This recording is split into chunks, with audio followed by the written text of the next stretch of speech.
акчанын 320,4 83%-дан көбүрөгү.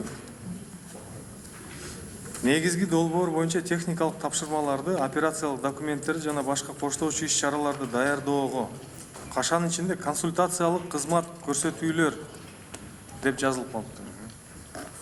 Мындай түшүнүктүү жалпак тил менен айтыңызчы, 320.000 евро кайсы багытка жумшалат? Анын ичинде консультациялык кызматка конкретно канча сумма төлөнөт жана кимге төлөнөт?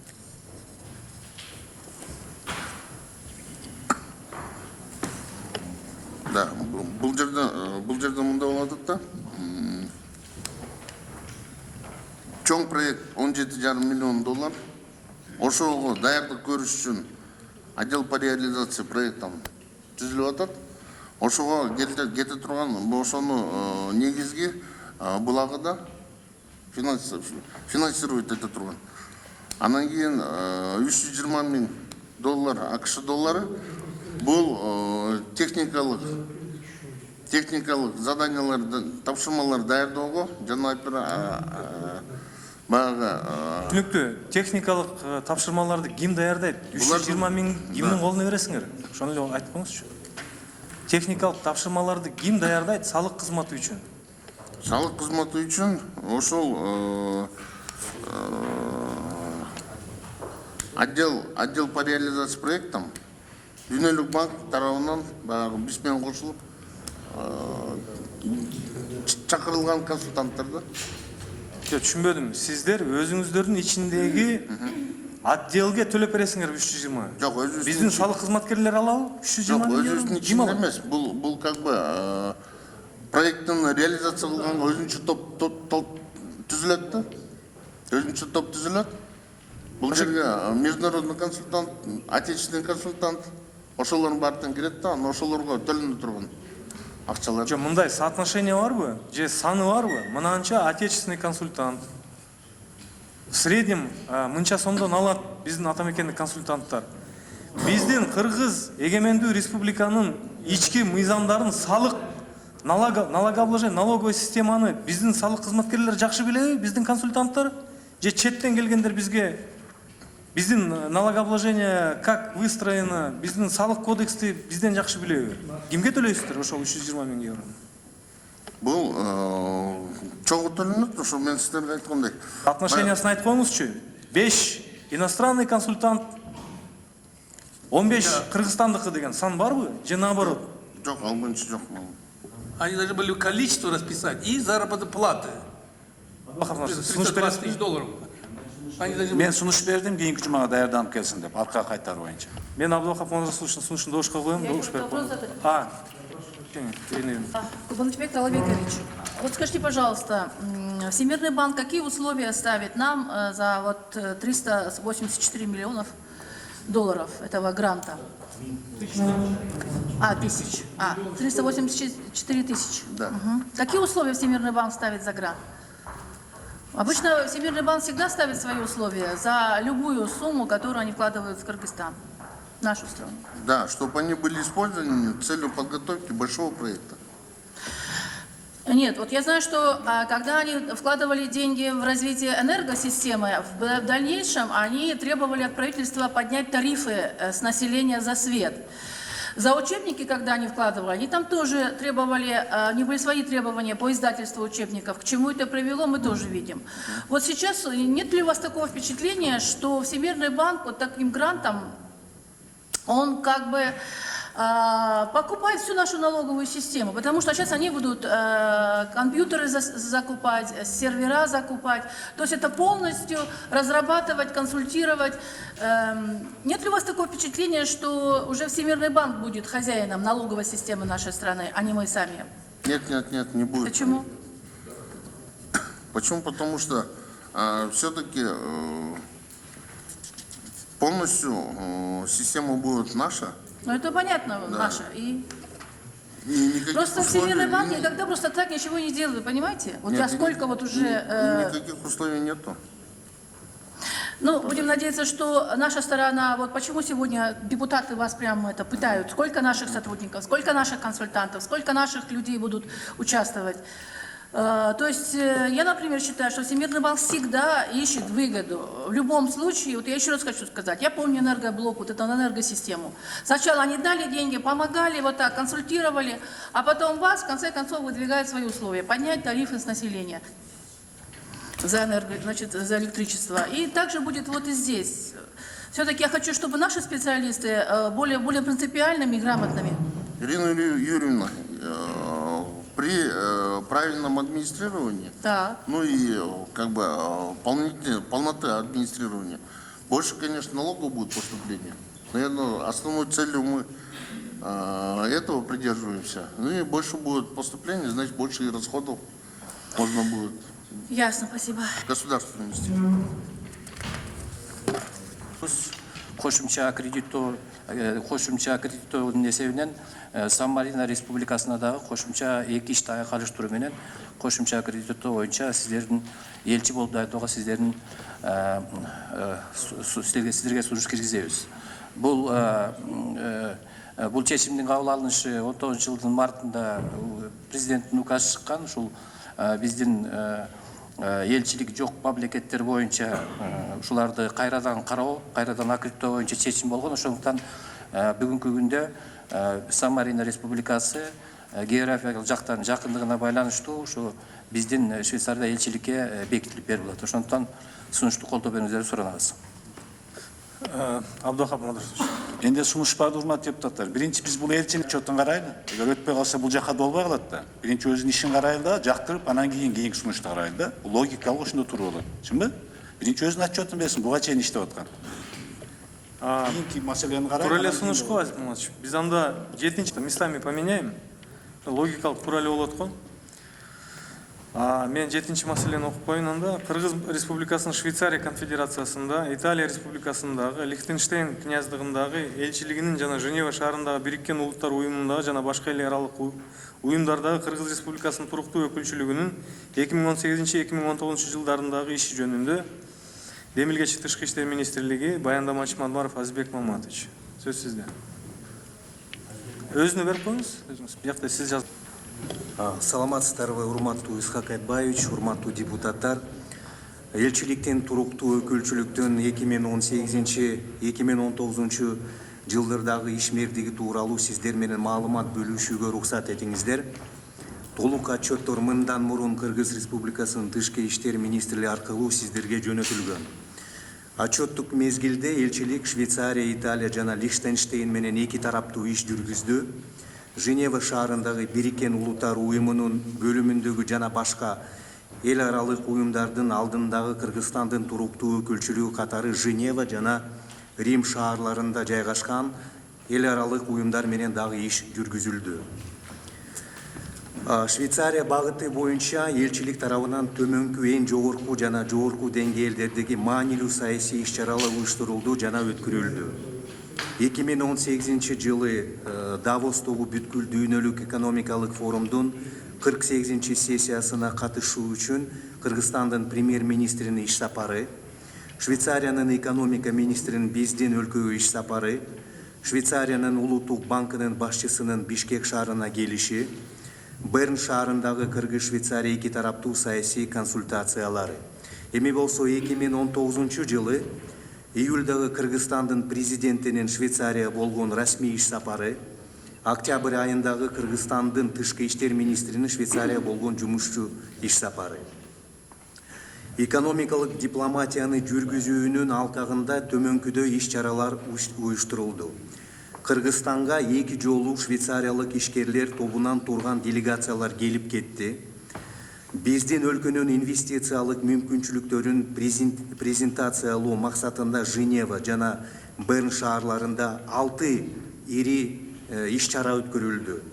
Швейцариялык тарап менен экономикалык мүнөздөгү 4 макулдошууга кол коюлду. Швейцариядагы белгилүү Билан экономикалык журналына менин интервьюм берилди. Элчиликтин жүргүзгөн иштеринин жыйынтыгында швейцариялык жеке инвестициялардын Кыргызстанга болгон көлөмү жылдан жылга өсүүдө. Мисалы 2016 жылы $3,5 миллион болчу, 2017 жылы 5,5 миллион доллар, ал эми былтыр 2018 жылы 19,10 миллион доллар түздү. Madani гуманитардык чөйрөдөгү иш жүргүзүүнүн алкагында отчеттук мезгилде элчилик тарабынан 6 ири иш чара өткөрүлдү. Биринчи дүйнөлүк көчмөндөр оюндарынын презентациясы, экинчиси Кыргызстандын туризми жана маданияты тууралуу швейцарлык Лёматан гезитиндеги көлөмдүү макала, үчүнчү белгилүү кыргыз сүрөтчүсү Устемировдун ири көргөзмөсү, төртүнчүсү Чыңгыз Айтматовдун 90 жылдык мааракесине карата ат кеме тасмасынын көрсөтүлүшү. Отчеттук мезгилде элчилик Италия менен эки тараптуу кызматташтыкты андан ары өнүктүрүү боюнча иш жүргүздү. Атап айтканда, биз тараптан эки мамлекеттин тышкы иштер министрлеринин эки жолугушуусу уюштурулду. Биринчи жолу эки өлкөнүн тышкы иштер министрликтеринин Бишкек шаарындагы саясий кеңешмелери өткөрүлдү. Кыргызстандын тышкы иштер министринин Италия эки иш сапары уюштурулду. Эми туруктуу өкүлчүлүктүк багыты боюнча иштин чегинде Женева глобалдуу көп тараптуу дипломатиянын борбору менен иштин көлөмү жагынан маанилүү жана натыйжалуу экендигин баса белгилеп кетким келет. Дүйнөнүн дээрлик бардык мамлекеттери, тактап айтканда 181 мамлекеттердин, анын ичинде эң кичинекей аралдардын Женевада дипломатиялык өкүлчүлүктөрү бар. Анткени бул шаарда Бириккен Улуттар уюмунун системасынын алдыңкы жана маанилүү эл аралык уюмдары жайгашкан. Женевада орун алган бардык уюмдарды 4 категория бөлсөк болот: укук коргоочу, социалдык, гуманитардык, экономикалык жана коопсуздук маселелери боюнча. Женевалык укук коргоочулук бөлүмдөрдүн чегинде туруктуу өкүлчүлүк дүйнөнүн башкы укук коргоочулук органы адам укуктары боюнча кеңеши, Бириккен Улуттар уюмунун 9 келишимдик органы, 56 атайын процедуралары, адам укуктары боюнча универсалдуу мөөнөттүк жалпы абзордун алкагында жана көп сандаган тематикалык укук коргоочулук форумдар менен туруктуу иш алып баратат. Социалдык гуманитардык уюмдар багыты боюнча туруктуу өкүлчүлүк Бириккен Улуттар уюмунун эң маанилүү эл аралык уюмдар менен иш алып барат. Ошол уюмдар багыттары боюнча азыркы учурда Кыргызстанга жалпы суммасы 30 миллион долларды түзгөн көмөк көрсөтүлүүдө. Эми туруктуу өкүлчүлүк Женевадагы парламенттер аралык биримдик менен да иш алып барат. Бул иштин алкагында 2016 жылы туруктуу өкүлчүлүк тарабынан Кыргыз Республикасынын спикери Чыныбай Турсунбеков менен парламенттер аралык биримдиктин башкы катчысы Чунгондумдун жолугушуусун уюштурган. 2016 жылы Кыргыз Республикасынын Жогорку Кеңешинин 3 депутаты парламенттер аралык биримдиктин ар кандай комитеттерине шайланган. Эми осо 2019 жылдын 6 апрелинен 10 апрелине чейин Катарда парламенттер аралык биримдиктин 140 ассамблеясында Кыргыз Республикасынын Жогорку Кеңешинин 3 депутаты катышкан. Отчеттук мезгилде Кыргыз Республикасынын өкүлдөрүнүн Женевадагы жогорку деңгээлдеги 21 сапары, алардын арасында Жогорку Кеңештин депутаттарынын, вице-премьер-министринин, министрдин орун басарларын жана башкарларын жана Кыргыз Республикасынын министрликтеринин жана ведомствонун 23 ар кандай делегацияларынын сапарлары уюштурулган жана өткөрүлгөн. Ошону менен бирге туруктуу өкүлчүлүктүн жогоруда аталган сапарларды уюштурууда иштери жөнөкөй эле протоколдук коштоо менен гана чектелбейт. Ар бир сапардын аркасында натыйжалуу, көп масштабтуу жана уюштуруучулук иштер турат. Ал өз кезегинде бардык эл аралык уюмдар менен туруктуу режимде иштеп чыгууну жана алардын Кыргызстандагы долбоорлорун ишке ашыруу маселелерин алга жылдырууну, материалдарды даярдоону жана башкаларды камтыйт. Анан рұқсат етсеңіздер, аяғында мен консулдық чөйрөдөгү иштер боюнча кыскача айтып берейин. Элчилик Швейцария, Италия, Лихтенштейн, Испания, Португалия, Мальта жана Сан-Маринага кирген консулдук округту көзөмөлгө алат. Швейцарияда кыргыз диаспорасы туруктуу биримдик катары жокко эсе. Өлкөдө Кыргызстандан келген 200дөн ашуун жаран жашайт. Алардын көбүнчөсү турмушка чыккан айымдар. Дээрлик бардык жарандардын жашоого уруксаты бар, же швейцариялык жарандагы бар жана алар Швейцарияда калууну пландаштырышат. Элчиликтин консулдук ишинин жигердүү багыты болуп Италия эсептелет. Италияда расмий эмес эсеп боюнча болжол менен Кыргыз Республикасынын 5-6 миң жараны жашайт. Бирок тиешелүү орган, Италиянын тиешелүү органдардан өткөндөрүнүн саны 1423 жаран. Жарандардын негизги саны Италияда мыйзамсыз. Көбүнчөсү үй кызматкерлери жумушундагы аялдар. Италиянын аймагында кыргызстандыктардын бир катар коомдук уюмдары жана бирикмелери түзүлгөн. Жарандардын алыс жашагандыгына карабастан, элчилик Кыргыз Республикасынын жарандары менен туруктуу байланышта жана өз ара аракеттенүүдө. Мындан тышкары, Кыргыз Республикасынын жарандарынын укуктарын жана кызыкчылыктарын коргоо максатында отчеттук мезгилде элчилик тарабынан Италияга 5 консулдук сапар өткөрүлгөн. Бардык элчиликтин консулдук каттоосунда турган Кыргыз Республикасынын жарандарын саны 828 адам. Гөнүл бурганыңыздар үчүн ыраазычылык билдирем. Сиздердин суроолоруңуздарга жооп берүүгө даярмын. Рахмат. Рахмат. Кенен баяндама болду. Сурооңуздар барбы? Мүмкүн болсо Да. жабык режимде өткөрсөк деген сунуш бар.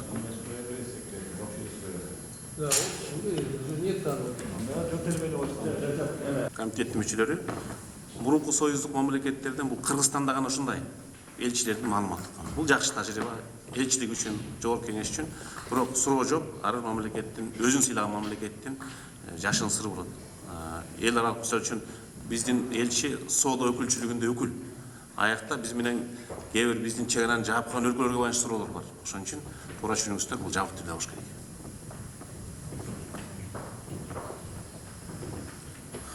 Истеден жашыруу эмес, мамлекеттик кызыкчылыкты сактоо элесинде. Бекназаров маселеси боюнча парламентаризмдин духуна, ачык айкындыкка канчалык Бекназаровду жабык деп эчим добуш койгон жок. Биз журналисттер киргизген жок.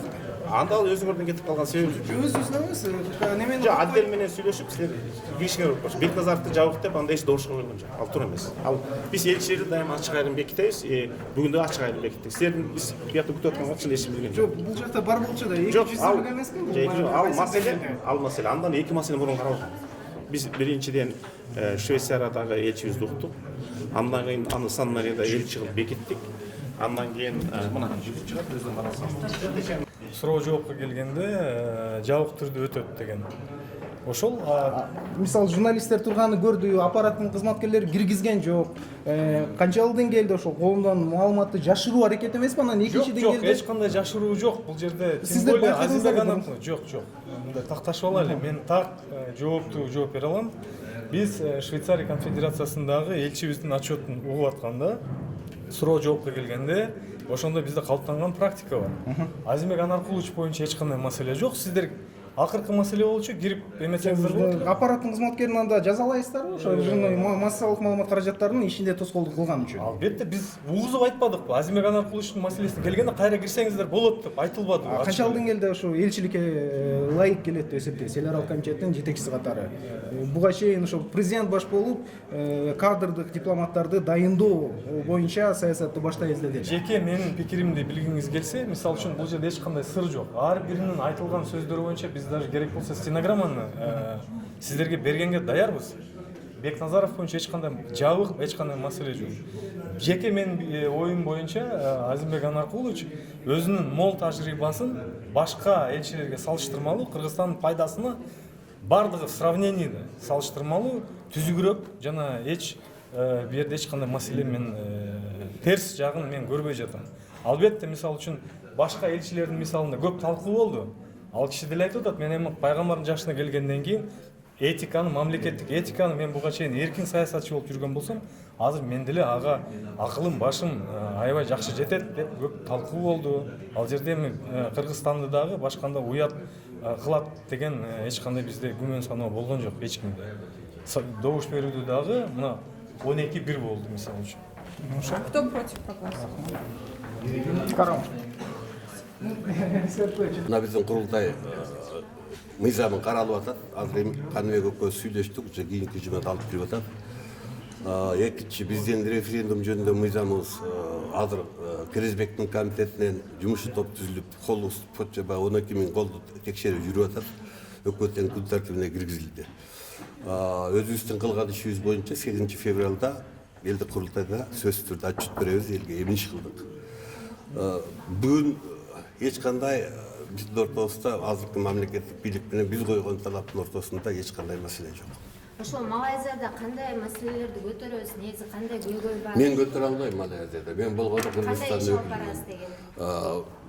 өкүлүмүн. Эки мамлекеттин ортосунда достукту чыңдоо, мамилелерди күчалтуу, биздин ошол жердеги жарандардын кызыкчылыгын коргоо эң башкысы.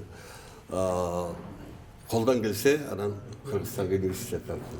Негизги маселе ушу. Сизди бүгүнтөн баштап Жээнбековдун командасынын мүчөсү деп айтсак болобу? Мен эч кимдин командасында эмесмин, мен Кыргызстандын конституциянын командасындамын. Мен бийлик деп Кыргызстандын конституциясын эсептейм. 5 жылга, 6 жылга келип кетип аткан мамлекеттик чиновникти мен бийлик деп эсептейм. Ал ошол конституцияны аткара турган гана адам. Мен үчүн конституция бийлик. Мен конституциянын командасындамын. Жалпысынан буга чейин ошо сүйлөшүүлөр жүрүп жатат дедиңиздер беле. Бир топ мамлекеттердин элчилик кызматкерлери сунушталды депчи. Эмне үчүн Малайзия? Эми Малайзияда 3 жылдан бери иштебей турат экен, ушул иштебеген жер турду окшойт да, калган жака срочно керек окшойт кетип атты. Анткени мен өзүбүздүн улутчул мекенчил күчтөрдүн ишин өйдөрөп көрдүм. Ушуну алдыга жылдырышым керек. Анткени мен 20 жылдан бери күрөшүп жүргөн максаттарым бул курултай аркылуу улуттук демократияны Кыргызстанга орнотуу деген менин 20 жылдык саясий мемон болгон. Азыр ушул президент Сооронбай Жээнбековдун убагында ишке ашып атат. 9 жылдан бери конституцияда бар, бирок мыйзамы жок эле, мына азыр жылды. Экинчиси биз ушу башкаруунун түрүн, шайлоо системасын, анан кийин ушул бийликтин эл алдында отчеттуулугу курултайда жыл сайын бир каралып турсун деген референдум мыйзамын элдик демилге менен киргизсек эле ада каралып атат азыр. Ошондуктан бизде азыр сен айткандай получается президент биз менен иштешип атат, биз президенттин командасына кирген киши болуп атабыз. Азырынча сиз дипломат эмес, мамлекеттик кызматкер эмес, векилексиз. Бирок коомдогу окуяларга кандай карап атасыз? Мисалы коррупциялык иликтөөлөр боюнча, жалпысынан коомдогу нааразылыктар боюнча. Келгиле. Мына 24 ноябрда өткөн жыл биз ошол маселелерди койдук. Батыкайыптан баштап Күнтөрдө бери бар маселелерди койдук. Курултайда бардыгынын чечимин алдык. Ошондо 47 саясий коомдук уюм катышты эле, бүгүн 13 калды. Калганы кетип калды. Эгерде Кыргызстанда коррупциялык маселелер боюнча, кен байлыктарда коррупциялык маселелер боюнча, авторитардык режим боюнча, жеке бийликтер боюнча күрөшөлү десеңер, 8-нде келгиле, эшик ачык. Бардыгыбызга Кыргызстан бирдей, биздин мамлекет, биздин өлкө, биздин эл. Чоң аракет кылалы. Бирок тилекке каршы ошондой чоң, түпкүлүктүү, системдүү идеяларда кошулбай эле, анан локальный бир адамды кама, анан тигини минт деген жакка ооп кетип атпайбызбы бардыгыбыз. Мына Атамбаевди камадык эмне өзгөрүлдү? Бакиевди заводчу камадык эмне өзгөрүлдү? Акаевди көгүрдүк эмне өзгөрүлдү? Мына бүгүн биз кыргыздар ойлоно турган убакыт келип атат. Системный бир өзүбүздүн бир улуттук системди өзгөрө турган саясат жүргүзүш керек. Мына азыркы президент бизди ташпараңга алгыла, мына курултайчылар деген жок Атамбаевге окшоп. Жок, колунан келсе да кызматташып атат. Да ушул айтканыңар туура деп атат. Бирок кечигип атат убакыт менен, бирок жылып атат. Жыйынтык машинасызбы? Ишенем. Айтып атпайбы, парламент карап атат уже. Кечиресиз, тиги кече мамлекет башчы өзү айтып өтпөдү. Кайсыл жака элчи болсо дагы ал ошол мамлекеттин тилин билиш керек депчи. Сиздин бул боюнча Малайзияда малай тили бар, мен айтпадымбы, барганда сөзсүз түрдө биринчи менин ишим ошо малай тилин үйрөнүү болот. Жок боло дегенде бир айдын ичинде 200 сөзүн үйрөнөм. Ал жерде малай тили официалдуу тил. Экинчи официальный бизде иш кагаздарына аят англис тили да кошулат. Мен барганда өзүмдүн ишимге жараша сөзсүз түрдө үйрөнүп алам. Бул саясий содалаш эмес деп так кесе айта аласызбы? Саясий содалаш, мен өмүрүмдө саясий содалашкан эмесмин. Мен аракеттеги адаммын. Саясатчы болсом аракеттеги кишимин.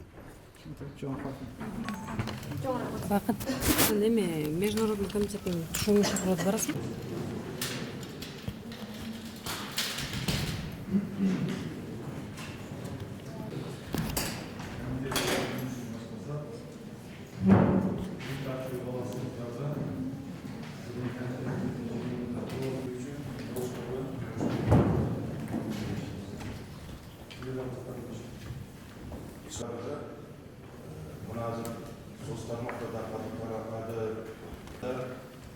Средства массовой информации 13 декабря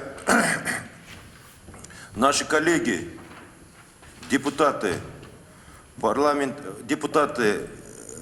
Палаты представительства Соединенных Штатов Америки, они наш адрес в сторону Кыргызской Республики сделали такое заявление, что в Кыргызстане идут такие процессы, что идет запугивание и подавление свободы прессы. Это посягательство на основные свободы. Они так озвучили, что в Кыргызстане мы ограничиваем средства массовой информации. Да? Я вот хотел бы сказать, что наши коллеги Соединенных Штатов Америки, они бы посмотрели, я хорошо изучил закон о средствах массовой информации, и закон Соединенных Штатов Америки, а у них немного по-другому они говорят, средства массовой коммуникации, да? В принципе, основные направления, основные приоритеты, они у нас одинаковые. Они одинаковые, да? Это средства массовой информации как бы не нанесло ущерб государственной, национальной безопасности, уважать права и свободу каждого человека, свобода средств массовой информации. У нас все приоритетные направления одинаковые, но почему наши коллеги сделают именно о нашей стране такое заявление, это меня удивило, потому что я хочу сказать, что общаясь, даже вот в постсоветском пространстве, да, именно демократические принципы, демократические ценности, парламентаризм, свобода слова, это самое на должном уровне, это у нас развивается. И что наши коллеги такое заявление делают, это меня очень сильно поразило. И если какие-то есть вопросы, в первую очередь ценности демократии, это права каждого человека. Если чьи-то права ограничиваются, он имеет право искать защиту, обращаться в суды. Пусть суды решают, кто прав, кто не виноват. И так что я хотел бы сказать, что наши коллеги, они немного увлеклись, делая замечания о ограничении средств свободы массовой информации в нашей стране. Да? Вот это заявление хотел я сделать. Спасибо. Да, Бектен Кашканович. Данные материалы, касающихся исков, я изучил, разговаривал с сотрудниками Министерства иностранных дел, и если это касается именно интереса, что представители ОБСЕ и американская сторона несколько неправильно оценили ситуацию с данными исками. Средства массовой информации именно со стороны государства, хотя это касается единственного такого личного вопроса, это сугубо выявляются факты оказания давления на средства массовой информации со стороны госорганов, то это все должно... Сындайбыз, өкмөтүбүздү сындыганга негиздер жетиштүү эле, бирок мен ойлойт элем, сөз эркиндигинин жетишсиздиги боюнча башка сынды айтсак дагы, ал сын мындай орунсуз деп ойлойм мен дагы. Себеп дегенде сөз эркиндиги боюнча бизде маселе жок деп ойлойм. Башка маселе биздин коллегаларыбыз жакшы кабардар эмес окшойт. Бизде ар кайсы бийлик бутактары, аткаруу бийлиги, сот бийлигине мындай бир басым көрсөтүшү негизи туура эмес. Биздин конституциябызга да туура келбейт. Ошондуктан ар кайсы булактар, ар кайсы бутак бийликтери экенин биздин тышкы иштер министрлиги кабарлап койгон туура эле болду деп эсептейм. Анда, урматтуу депутаттар, в различных штатах законодательство имеет некоторые отличия, конечно. За клевету доходит иск материальный до $250 000 штрафа или 10 лет лишения свободы. Я хочу сказать, что демократия – это не только чьи-то права. Демократия – это еще ответственность. Человек, который дает средства массовой информацию, он должен за свою информацию еще нести ответственность, где начинаются уже права другого нашего гражданина. Другой гражданин, другая сторона, чтобы найти истину, правду, он обращается в суды. Вот у нас тоже и в кыргызских средствах массовой информации все, иски, они решаются судом. Спасибо. Рахмат, урматтуу депутаттар. Анда 2019 жылдын 13 сентябрда кол коюлган Кыргыз Республикасы менен Европа реконструкциялоо жана өнүктүрүү банкынын ортосундагы 13 сентябрда кол коюлган Кыргыз Республикасы менен Европа реконструкциялоо жана өнүктүрүү банкынын ортосундагы мыйзам долбоору демилгечи өкмөт, баяндамачы Кыргыз өкмөтүнө караштуу суу ресурстары мамлекеттик келет. Биз бул мыйзам долбоорун биринчи окууда карап жатканда чечимибиз Кыргызбек Жумагулович өзүнө милдеттеме алган болчу. Экинчи окуу режимине чейин ушул каражаттын ар бир тыйынына болбосо дагы негизги кайсы компоненттерге жумшалары боюнча маалыматты разбивка таблица түрүндө алып келебиз деген оговорка менен колдоп берген болчубуз. Тилекке каршы мына өткөн 4-күндөн баштап биз форсировать этип бир эмес 2 жолу телефонограмма жөнөттүк. Эмнегедир буга чейинки эсиңиздерде болсо 1-2 ай мурун Алмазбек Батырбековичтин сунушу менен биз суу чарба агенттигинин акыркы 10 жылдагы ишмердүүлүгү боюнча өзүнчө күн тартибине карап коюп туруп карайбыз деген маселе боюнча маалыматты беришиптир дагы. Ал эми мына Кербен, Исфана шаары боюнча, Талас, Баткен областтары боюнча кеңейтилген маалымат ушу күнгө чейин келген жок. Ал эми Алмазбек Батырбековичтин сунушу менен биз түзгөн баягы күн тартибине өзүнчө карайбыз деген маселе боюнча аны да кечинде бериштир. Биздин отделге бүгүн эртең менен саат 9-да тийип атат. Аны мындай көз жүгүрткөнгө деле убакыт болгон жок, бирок мен көз жүгүртүп карадым. Бул жерде Кербен менен Исфана боюнча эч кандай маалымат жок. Бул маалымат иретинде. Сөз сизде, урматтуу Кыргызбек Жумагулович. Кыска айтпайчы мен дагы эртемесе азырда берип коелук. Биз официально бергенбиз. Анан баягы сиз шашып чыгып баратканда мен өзүңүздүн колуңузга да бергем. Өзүңүздүн колуңузга. Пленардык заседаниянын алдында. Табличныйларын. Жок, менин колума бергениңизди мен билбейм. Расмий түрдө отделге бериңиз. Расмий түрдө да бергенбиз, Кана? Бергенбиз отделге. Мындайча выясним. О чем он говорит? Азырда берип коелук.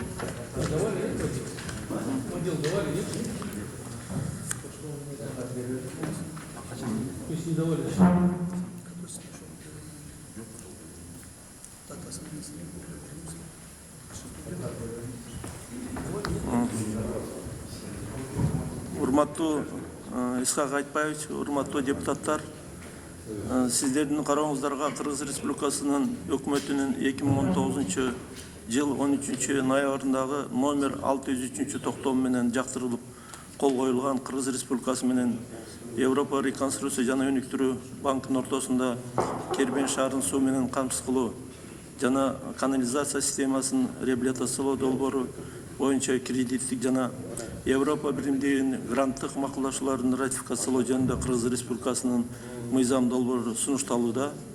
Долбоордун жалпы наркы 6,5 миллион евро түзөт. Анын ичинде 2,5 миллион евро Европа реконструкциялоо жана өнүктүрүү банкынын насия жана 1 миллион евро техникалык кызматташтык багытындагы грант каражаты, 3 миллион евро Европа биримдигинин фондунун грант каражаты.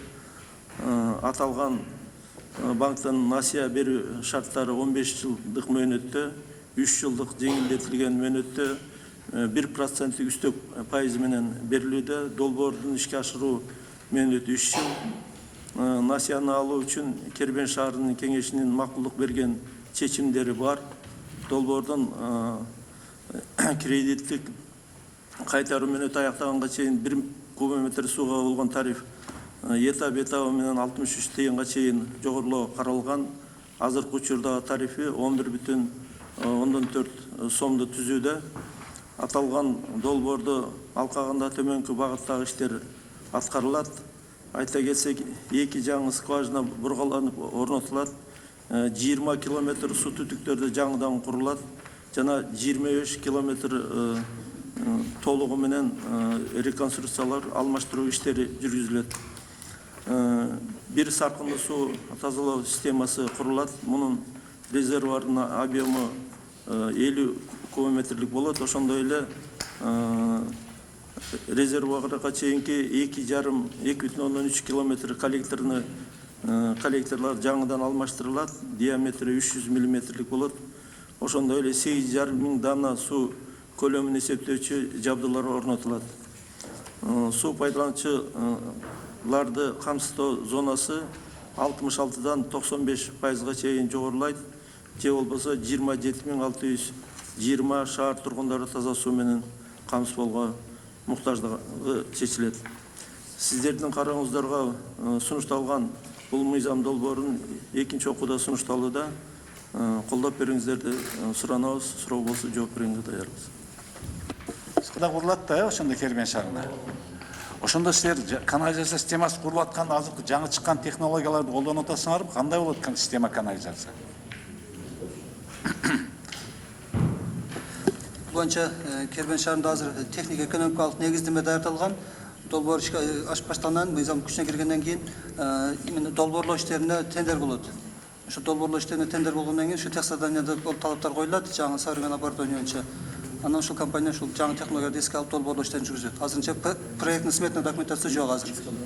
Эске алынат бар. А силер бирок баазыр неме жазасыңар да, задание жазасыңар да ошо, ошондо технический заданиеде көрсөтүлөт. Баягы тазалап кайра чыгып огородко чыгарып атпайбы, сууларды дүйнөдө ошого өтүп атпайбы? Ушуга кандай истерин көз карайсыңар? Ошондой немесин киргизе аласыңарбы жаңы технологияны?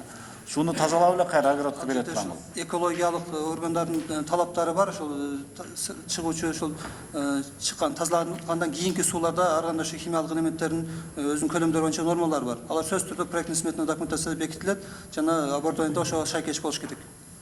Ооба, дүйнө жүзү боюнча колдонуп атпайбы? Мен дагы бир айтайын. Канализацияны кайра тазалап чыгара турган система колдонулабы, колдонулбайбы? Дүйнө ошого өтүп атпайбы бардыгычы? Колдонулат. Ушул проекттерде колдонулат, бар. Рахмат. Сиздер өкмөт мүчөлөрү, президенттин өкүлү, мисалы үчүн саламаттыкты сактоо тармагына акыркы 5 жылда 82 миллион долларга грант кредит келиптир. Бирөөсү да аткарып эмес. Сиздер ошону көзөмөлдөбөйсүздөр. Бизди ратификация кылып бер дейсиздер. Берсек 4-5 жылдан бери. Бул саламаттыкты сактоо тармагына. Энергетика тармагы канча жатат? Жол тармагы. Ошон үчүн комитет мүчөлөрү биз кийинки жумадан баштап уксак бир айда бирден. Кийинки ошо саламаттык сактоого байланыштуу 13 эл аралык келишим эмне үчүн аткарылып атат? Бирөөсү 20 миллион долларга Металлик поликлиникасы, бирөөсү Кувейт фондусунан грант, 3 миллион долларга грант. Балдарга оорукана, турецкий кредитти көрүп атасыздар өзүңүздөр. Ошону көзөмөлдөп келбейсиздер. Ошон үчүн биз биринчи окуу бүтүп, анан бир жумадан экинчи окуу өтөлү. Ортодо анализ кылалы. Өзүбүздүн ишибизге өзүбүз баа берели. Биздин бөлүм болсо январь-февралга бир айга бирден биринчи саламаттык сактоону карайлы, анан эң чоң кредит алган энергетиканы карайлы, анан кийин жол калайлы, анан кийин ариске кеткендерди карайлы. 4 айда 4 министрликти карап, 1-2 сааттан убакыт бөлүп, эмне үчүн аткарылбайт? Министрлер аткарылбайт, биз жоопко тартууну өкмөттөн сураналы. Алар даяр акча. Негизинен 80% грант акча. Ошону биз элибизге алып келишти дей албай атабыз да. Бул уят нерсе. Рахмат. Есіңізде мен мына суроону караардан мурун предысториясын айтып бердим. Биринчи окууда кандай чечим кабыл алганбыз, кандай сүйлөшкөнбүз деп. Мындай так жоопкерчиликти эме кылсак да, Окунбек Жумагулович азыр айтып атат. Биз бергенбиз деп отделге. Эгерде менин зав. Отделим мага жалган айтып аткан болсо, биз жоопкерчилигин карайлы. Эгерде чындап биздин отделге келип, убагында таратпай аткан болсо, комитеттин отделинин жоопкерчилигин биз карайбыз деп жоопту ушул жерде мен заявление кылам. Азыр Окунбек Жумагулович көрсөтсүн, исходящийин, биздин жогорку кеңештин общий отделдин входящийин көрсөтсүн. Биз ошого жараша, эгерде биздикилер жалган айтып аткан болсо, жоопкерчилигин карайлы. Эгерде жок, бул айтып аткан сөз чындыкка дал келбесе, анда сиздер өзүңүздөрдүн өкмөт мүчөңүздөрдүн жоопкерчилигин караңыздар. Мага мисалы үчүн неформально коридордо берилген кагазды мен депутаттарга копиялатып таратып бергенге милдеттүү эмесмин. Бул отделдин жумушу. Ошондуктан азыр мисалы үчүн азыр бул жерде в пожарном режиме мен ксерокопия жасап депутаттарга таратып, мынча баракта азыр таанышканга эч кимдин мүмкүнчүлүгү да болбойт. Анын үстүнө түшүндүңүз да. Бул биринчиси. Экинчи маанилүү жагдай. Өткөндө Кара Балта шаарынын өз убагында өздөштүрбөгөн кредиттин айынан бүгүнкү күндө 52 000 евро биздин салык төлөөчүлөрдүн желкесине түшүп жатат деп мен мисал келтиргенмин. 13-жылы ушундай эле биз ратификация жасап бергенбиз. Кредит менен грантты бүгүнкү күнгө чейин освоение болгон жок. Ошонун эсебинен 52 000 евро Европа реконструкциялоо банкы биздин Минфинге доначисление жасады. Ал в регрессном порядке Кара Балта шаарынын мэриясына жүктөдү деп. Ошондон бери мына биз анализ жасадык. Эсептөө палатасынын актынан алынган маалымат боюнча бүгүнкү күндө 13 ушундай аналогичный долбоор боюнча мына Бишкек, улучшение воды дейт, реабилитация водоснабжения город Ош, Жалал-Абад, Кара Балта, Кант, Талас, Токмок, Нарын, Баткен, Ош, Кара Суу, Чолпон Ата, Кызыл Кыя боюнча 13 долбоор боюнча 682 858 евро за несвоевременное освоение кредитных средств. Үстөк пайыз биздин салык төлөөчүлөрдүн желкесине жүктөлүп жатат. Буга ким жооп берет? Биз бекеринен ушу суу чарбасы боюнча өзүнчө карайлы деп маселе көтөрүп аткан жерибиз жок да. Маалымат алуу өтө мындай бир өтө татаал болуп атат. 2 жолу телефонограмма бердик. Мыйзам бар да. 15 күнүн ичинде жооп берилиш керек. Ал аткарылбай жатат. По крупицам топтоп атабыз маалыматты. Мына эсептөө палатасынын актына жараша маалыматына таянып мен азыр айтып атам. 682 858 сомго еврого ким жооп берет? Ушул боюнча дагы биз жоопту күтөт элек. Өз убагында ушул ишке ашпагандыгы үчүн. Биз ушул бүгүнкү карап жаткан Кербен жана Исфана өтө керектүү мыйзам долбоор. Өтө керектүү. Эл кандай күтүп атат? Өзгөчө ошо чегарага чектеш, Исфана шаары, Кербен дагы чегарага чектеш. Өтө муктаж бул каражатка. Ким кепилдик берет? Ушул буга чейинки 13 долбоорго окшоп бул дагы өз убагында ишке ашпай, анан кийин ушинтип дагы бул боюнча дагы 682 000 евро биз үстөк пайыз төлөбөйбүз деп ким кепилдик бере алат азыр? Баягы жакшы сөз бар го эгерде бийчинин жумушу окшобой атса, бийчини алмаштырбайсыңарбы, карабайсыңарбы? Биз колдоп берели деп атабыз. Бардык депутаттар колдоп атат, палатада колдоп атат. 3 окуудан деле колдоп берели деп атабыз. Бирок буга чейинкиге окшоп мына 10-жылдан баштап 19-жылга чейинки статистиканы мен мына биз анализ жасап сиздерге мен угузуп атам.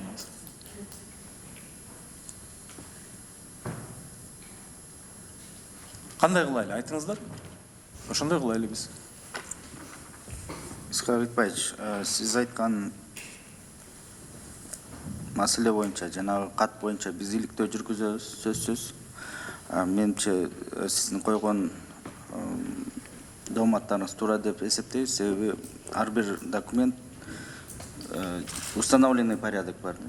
Берүүнүн регистрация кылынып, муну өзүбүзчө териштиребиз. Андан тышкары ар бир айтылган сунуштарыңыз боюнча, ар бир айтылган сын пикирлер боюнча биз тиешелүү чараларды көрүүгө даярбыз. Биз маалымат берип, Рахмат, ушул сөзүңүз керек болчу мага. Маалымат берип, Сөз Бахадыр Исхаковичте. Сизге жыйынтыгын айтабыз.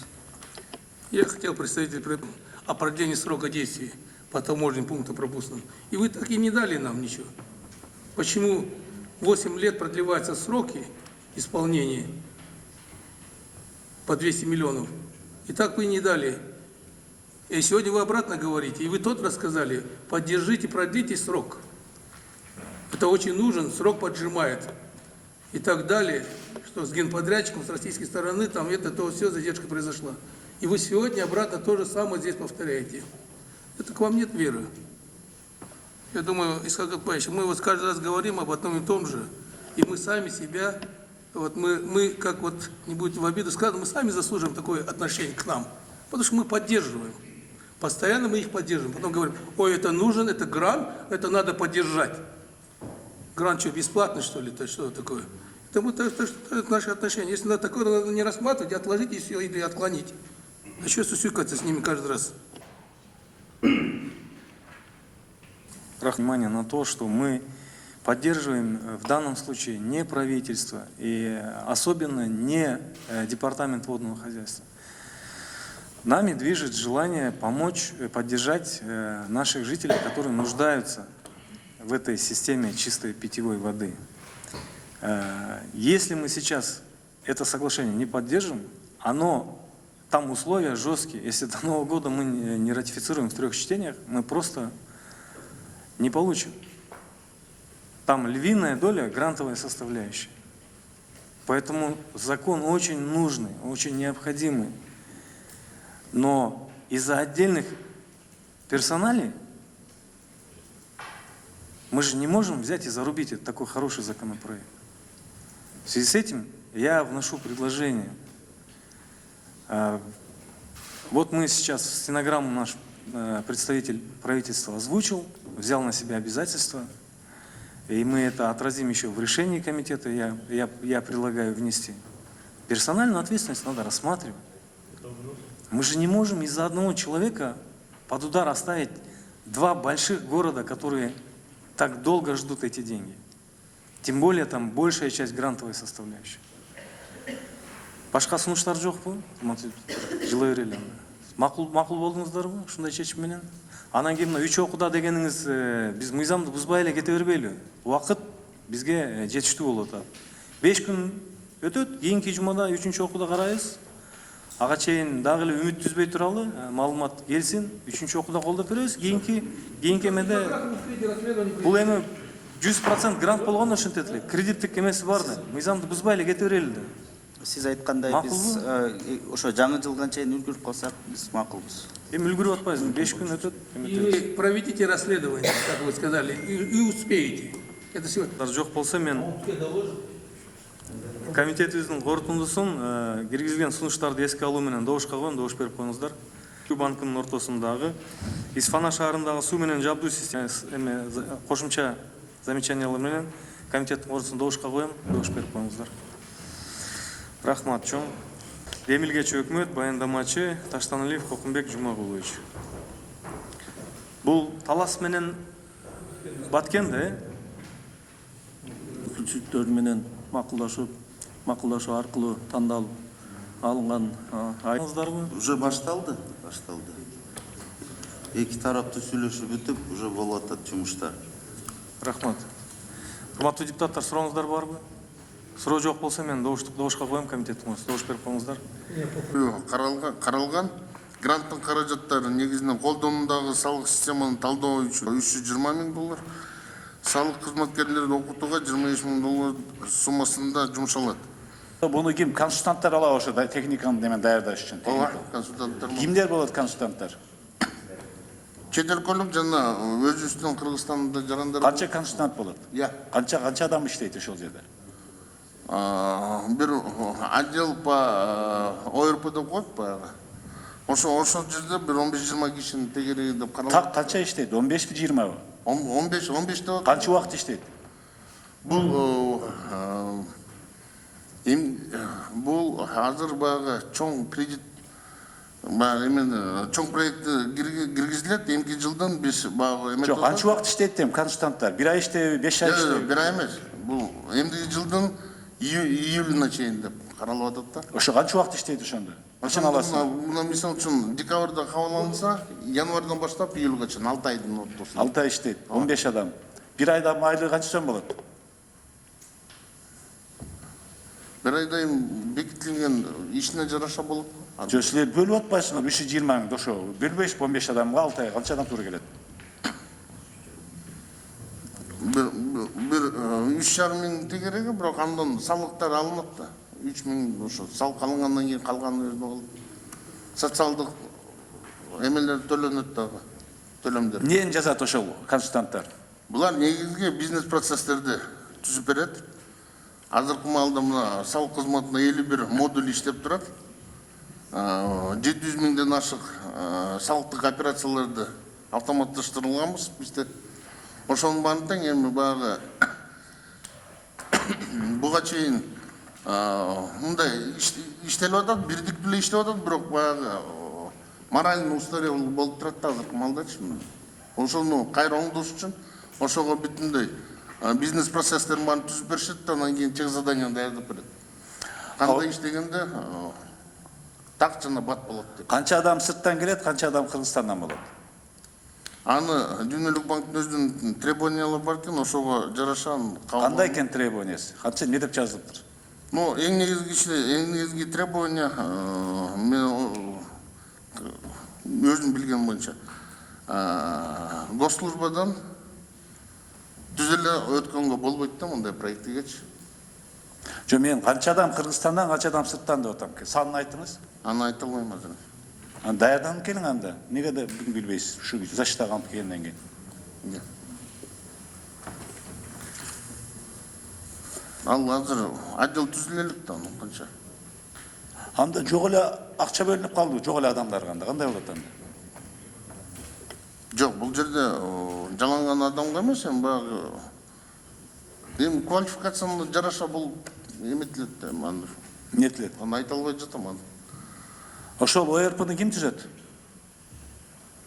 ОРПны Дүйнөлүк банк менен чогуу түзөбүз. Ошолордун требованиясы боюнча жасалат. Силер түзөсүңөр салык инспекциясы? Ооба. Конкурс жарыялайсыңарбы ошондой ОРПга? Кандай болот? Ишке алыш боюнча. Ооба, ошондой болот эле башка. Конкурс жок кандай бул? Алынбайт да. Эми жакшыраак даярданып келсеңиз, сиз ушул боюнча келдиңиз да, ошол окуп келбейсиз баардыгын. Канча адам иштейт, бизден канча адам алынат, алардан канча консультант келет, алардын консультанттардын айлыгы канча болот. Анткени алар келип эле биздикиндей эле деңгээлде болуп 10-15 миң доллар алып кетип атпайбы? Ошолор кандай болот ошол?